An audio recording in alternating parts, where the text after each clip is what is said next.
میں آپ سے یہ عرض کر رہا تھا کہ حضرت امام جعفر صادق رضی اللہ عنہ فرماتے ہیں کہ مجھے ان 4 بندوں پہ تعجب ہے جو 4 قسم کے حالات میں گرفتار ہیں لیکن 4 کام نہیں کرتے۔ ایک میں نے عرض کیا تھا کہ وہ بندہ جو کسی مصیبت میں گرفتار ہے وہ یہ کیوں نہیں پڑھتا لا الہ الا انت سبحانک انی کنت من الظالمین، کیونکہ اس کے بعد اللہ تعالیٰ نے فرمایا فنجیناہ من الغم وکذالک ننجی المؤمنین۔ یہ میں نے پچھلے جمعے پہ عرض کر دیا تھا اس کا پس منظر۔ اور پھر آپ فرماتے ہیں کہ مجھے اس بندے پر بھی تعجب ہے جسے لوگوں کی طرف سے کسی مصیبت کو آنے کا خطرہ ہے لیکن وہ یہ نہیں پڑھتا حسبنا اللہ و نعم الوکیل، حسبنا اللہ و نعم الوکیل، یعنی ایک بندے کو یہ خطرہ ہو کہ لوگ مجھ پہ حملہ کرنے والے ہیں یا مجھ پر کوئی مصیبت آنے والی ہے تو وہ حسبنا اللہ و نعم الوکیل کیوں نہیں پڑھتا؟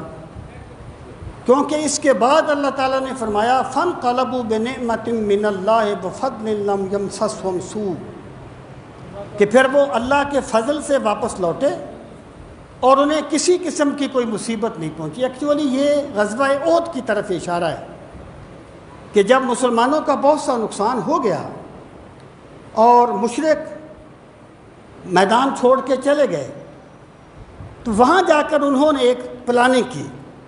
ایک بندہ آ رہا تھا اور اسے وہ کہنے لگا کہ تم جا کے مسلمانوں سے یہ کہنا کہ بھئی وہ مکے والے تو تم پہ دوبارہ حملہ آور ہونا چاہتے ہیں، مسلمان تو پہلے ہی زخمی ہیں، بہت سے ان کا نقصان ہوا ہے، تم جا کے یہ افواہ پھیلا دو کہ مکے والے جو ہیں وہ تو تم پہ دوبارہ حملہ کرنا چاہتے ہیں۔ تو قرآن مجید میں اس کا تذکرہ ہے۔ جب انہوں نے اس بندے نے آ کر کہا تو سرکار کے صحابہ کرام نے کہا حسبنا اللہ و نعم الوکیل، ہمارے لیے ہمارا رب کافی ہے اور وہ بہت اچھا کارساز ہے۔ اللہ تعالیٰ اس کو بیان کرنے کے بعد فرماتا ہے فانقلبوا بنعمۃ من اللہ وفضل لم یمسسہم سوء۔ جب انہوں نے یہ کہا پھر اللہ پاک نے انہیں اپنی نعمت سے نواز دیا اور وہ دشمن ان کا بال بھی بیکا نہیں کر سکا۔ تو جس بندے کو یہ خدشہ ہو وہ حسبنا اللہ و نعم الوکیل یہ پڑھے۔ اور پھر فرماتے ہیں مجھے اس بندے پر تعجب ہے جو لوگوں کے مکر و فریب سے ڈر رہا ہے کہ میرے خلاف یہ نہ ہو جائے، یہ منصوبہ بندی نہ ہو جائے، جو لوگوں کے مکر و فریب سے ڈر رہا ہے لیکن یہ وظیفہ نہیں پڑھتا وَأُفَوِّضُ أَمْرِي إِلَى اللَّهِ، میں اپنا معاملہ اپنے رب کے سپرد کرتا ہوں، کیونکہ اللہ تعالیٰ اس کے بعد فرماتا ہے فَوَقَاهُ اللَّهُ سَيِّئَاتِ مَا عَمِلُوا، کہ جب یہ اس نے پڑھا تو پھر میں نے انہیں لوگوں کے مکر و فریب سے بچا لیا۔ یہ قرآن مجید میں مومن آل فرعون کا تذکرہ ہے کہ جب لوگوں نے اس کے خلاف بڑی ایک منصوبہ بندی کر لی اور اس اللہ کے بندے نے یہ کہا کہ لوگوں میں تمہیں کہتا ہوں نا موسیٰ کی بات مان لو،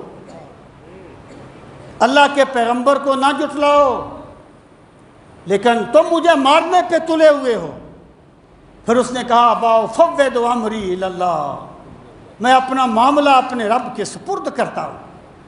تو جب اس نے یہ جملہ کہا تو پھر اللہ تعالیٰ نے اس بندہ مومن کو بچا لیا اور جو اسے مارنے کے لیے گئے تھے وہ مر گئے۔ اس کی تفصیل کا موقع نہیں ہے، مارنے کے لیے گئے تھے وہ مر گئے۔ تو فرماتے ہیں جس بندے کو مکر و فریب کا خطرہ ہو تو وہ یہ کیوں نہیں پڑھتا کہ وَأُفَوِّضُ أَمْرِي إِلَى اللَّهِ، میں اپنا معاملہ اپنے رب کے سپرد کرتا ہوں۔ اور پھر فرماتے ہیں کہ جس بندے کو مالی مشکلات کا سامنا ہو وہ یہ کیوں نہیں کہتا کہ ماشاء اللہ لا قوت الا باللہ، ماشاء اللہ لا قوت الا باللہ۔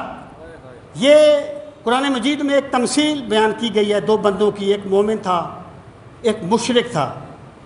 مومن جو تھا وہ غریب تھا اور مشرک کے پاس باغ تھے تو مشرک نے کہا کہ دیکھ یہ میرے پاس بڑے بڑے باغ ہیں. یہ بندے کی کمزوری ہے نا کہ وہ یہ نہیں دیکھتا کہ میرا رویہ کیا ہے، وہ مال کی کمی بیشی کو اللہ کے محبوب ہونے کی علامت سمجھ لیتا ہے. اس نے کہا دیکھ میرے پاس بڑے بڑے مال ہیں. تو وہ جو اللہ کا بندہ تھا نا، اس نے کہا ماشاء اللہ لا قوت الا باللہ، کہ ہوتا وہی ہے جو اللہ چاہتا ہے، اللہ کے سوا کچھ نہیں. اگر میرا خدا چاہے گا تو مجھے بھی دے دے گا. پھر اللہ پاک فرماتا ہے عسیٰ ربی ان یؤتینی خیرا من جنتک. اس نے کہا، اس اللہ کے بندے نے کہا کہ عین ممکن ہے میرا رب مجھے تیرے باغ سے بہتر باغ عطا فرما دے اور اللہ تیرے باغ کو تباہ کر دے. تو پھر ایسا ہی ہوا، اللہ نے اس مشرک کے باغ کو تباہ کر دیا اور بندہ مومن کو اس سے بہتر باغ عطا فرمایا. تو آپ فرماتے ہیں جو بندہ ایسے حالات میں گرفتار ہو، مجھے اس پہ تعجب ہے کہ وہ ماشاء اللہ لا قوت الا باللہ کا وظیفہ کیوں نہیں پڑھتا. اللہ تعالی ہمیں دین کا فہم صحیح نصیب فرمائے.